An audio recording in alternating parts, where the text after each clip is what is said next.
여러분 안녕하십니까? 12월 19일 금요일 뉴스투데이 시작합니다. 내란 전담 재판부가 위헌이라던 대법원이 갑자기 자체적으로 내란 전담 재판부를 운용할 수 있도록 내규를 만들겠다며 입장을 바꿨습니다. 네, 하지만 내용을 들여다보면 전담 재판부란 이름을 붙인 것 말고는 기존의 무작위 배당 방식과 크게 다르지 않다는 지적이 나오고 있습니다. 유서영 기자입니다. 대법관 회의를 연 대법원이 긴급 안건을 통과시켰습니다. 국가적 중요 사건 전담 재판부 설치 및 심리에 관한 예규 제정입니다.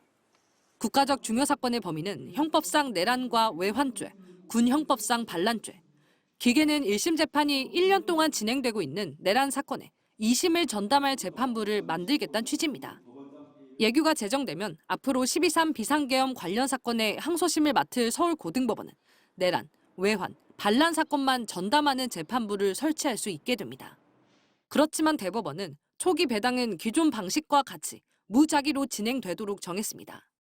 내란 사건 중 1심 선고가 먼저 이뤄진 사건에 항소장이 제출되면 전체 재판부를 대상으로 해서 사건을 담당할 재판부를 무작위로 뽑은 뒤 이렇게 배당을 받은 재판부가 내란 전담 재판부가 되는 방식입니다.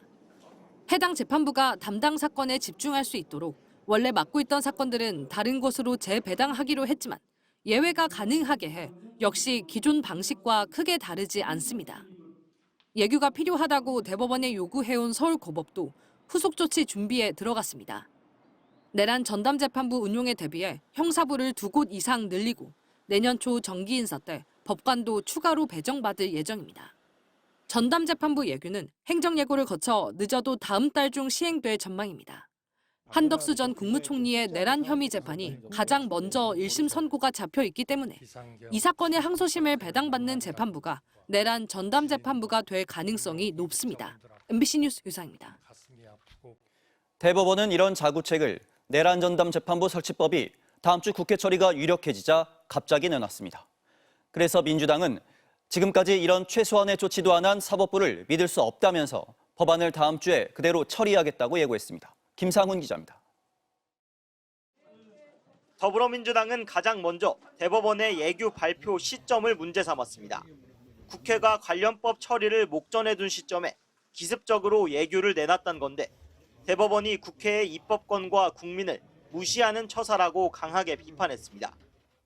근데 이제서 내놓는데 저는 이게 저희 당이 마련한 이 특별재판부법을 반대하려고 하는 건 아닌지 하는 의심이 드는 거예요.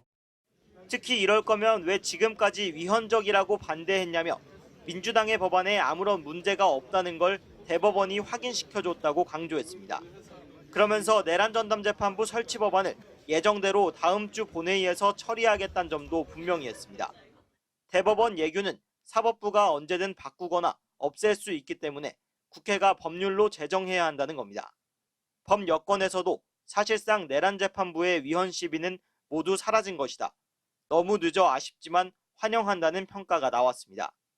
반면 국민의힘은 민주당 법안에는 위헌적 요소가 가득하다며 즉각 철회하라고 요구했습니다. 배당의 원칙이 잘 지켜질 수 있도록 했다라는 부분이 나옵니다. 그렇다면 민주당은 현재 추진 중인 내란 전담 재판부에 대한 법안은 즉각 철회하는 것이 마땅하다고.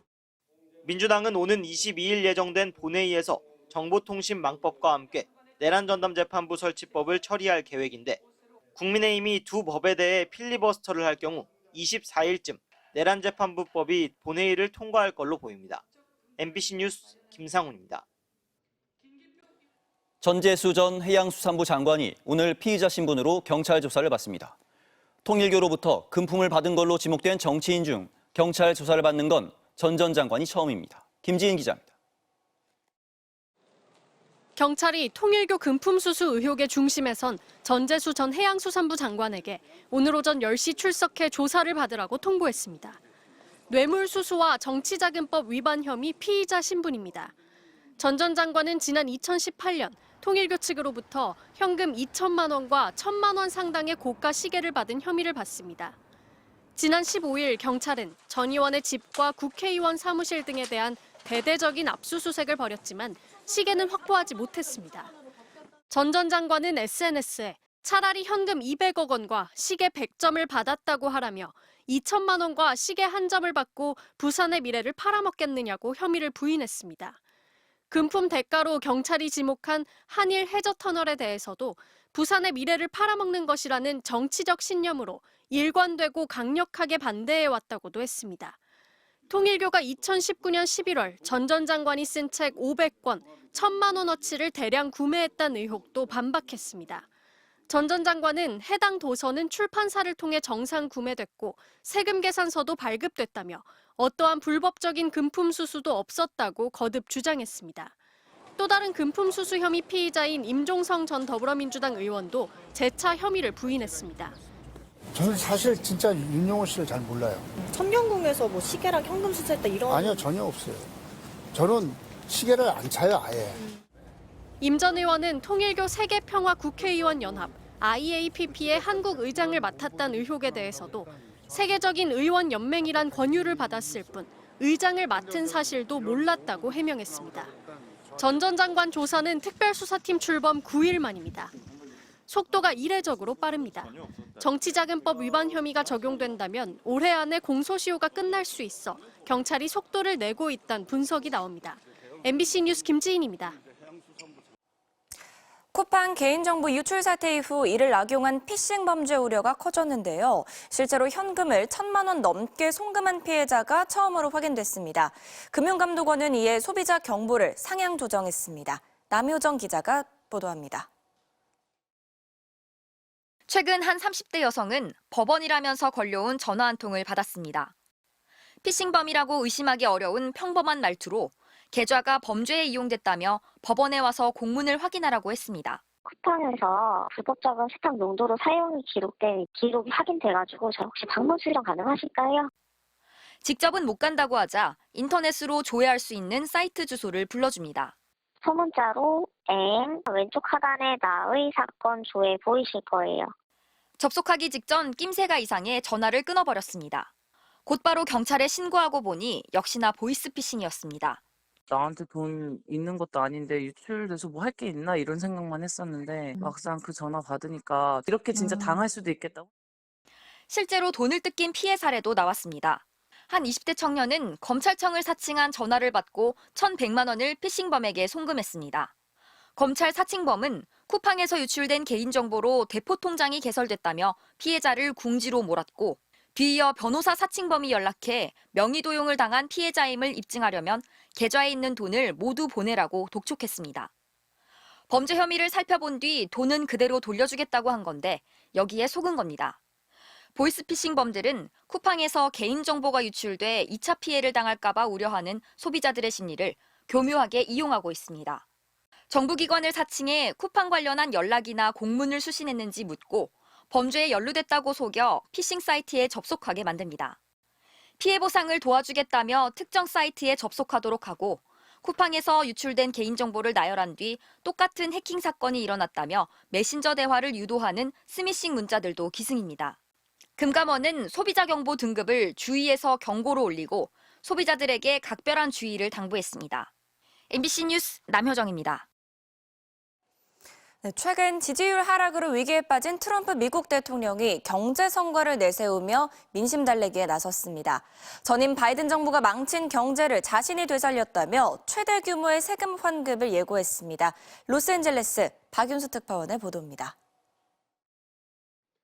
대국민 연설에 나선 도널드 트럼프 대통령은 자신이 취임한 이후 미국이 정상화되고 있다고 말했습니다.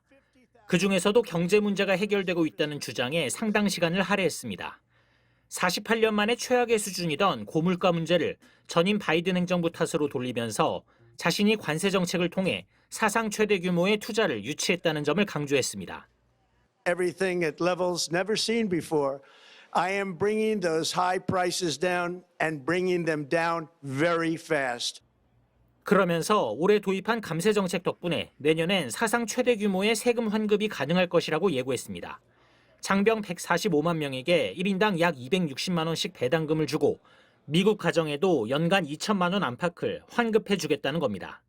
You will see in your wallets and bank accounts in the new year, after years of record-setting falling incomes, our policies are boosting take-home pay at a historic pace.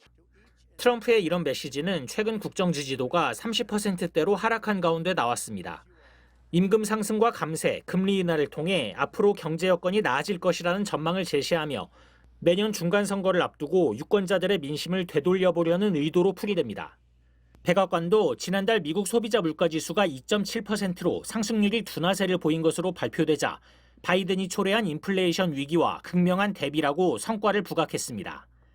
다만 CNN 등 외신들은 지난달 연방정부 셧다운이 가격 조사 과정에 영향을 미쳤을 가능성이 있는 만큼 12월과 내년 1월 지표 등을 통해 물가 상승 추세를 확인할 필요가 있다고 지적했습니다. 로스앤젤레스에서 MBC 뉴스 박인수입니다.